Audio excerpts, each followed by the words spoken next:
हालात बने हुए हैं, कोशिशें यही हैं, 4 विशेष विमान भेजने की तैयारी है, जल्द से जल्द इन छात्रों को लाने की तैयारी है। लेकिन सवाल तो ये कि ये सीमावर्ती वाले जो इलाके, यहां से तो फिर भी छात्र बाहर निकल जाएंगे, लेकिन मेन शहर में जो दूर है बॉर्डर से 3 घंटे 4 घंटे, और वहां कन्वेंस भी नहीं है, नेट भी नहीं चल रहा, संपर्क भी नहीं कर सकते, वहां तक पहुंचकर उन लोगों को वापस भारत लाना किस तरीके से मुमकिन है?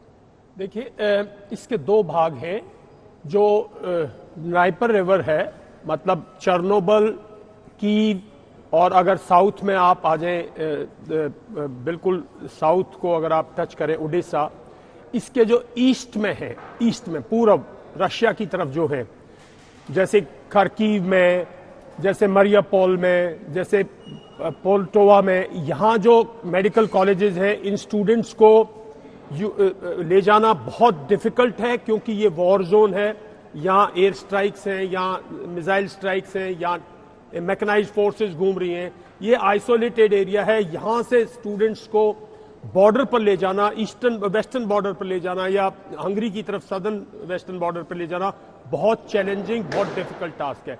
लेकिन जो इसके वेस्ट में है, लवीव, लुटेस, जो इस एरिया में है, जो वेस्ट में है, उनके लिए मैं समझता हूं इतना डिफिकल्ट नहीं है, क्योंकि अभी वो वॉर जोन नहीं है। वहां सिर्फ मिसाइल स्ट्राइक्स हैं और वहां पे कुछ एयर स्ट्राइक्स हैं, और वहां पे अभी भी यातायात है, साधन है।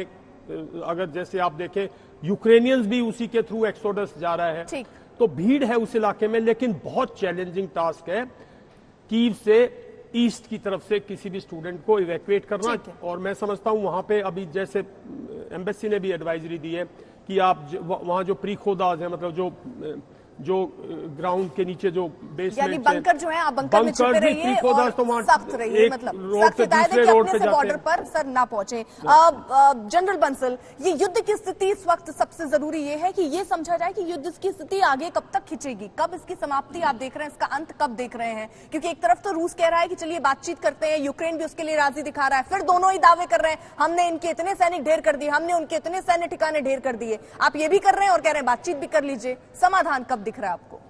ये कहना बहुत मुश्किल है कि युद्ध कब समाप्त होगा, लेकिन युद्ध जितना जल्दी समाप्त हो जाए उसमें सबसे ज़्यादा भलाई यूक्रेन की है और पूरी दुनिया की है और रशिया की भी है।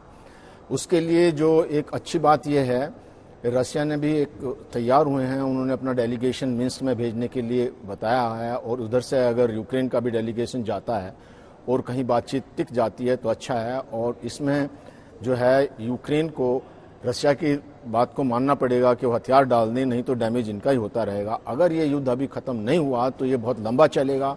जिस तरह से कि यूक्रेन के प्रेसिडेंट कह रहे हैं हम हथियार देंगे, गुरिल्ला वार करिए, तो एक सिविल वार स्टार्ट हो जाएगी।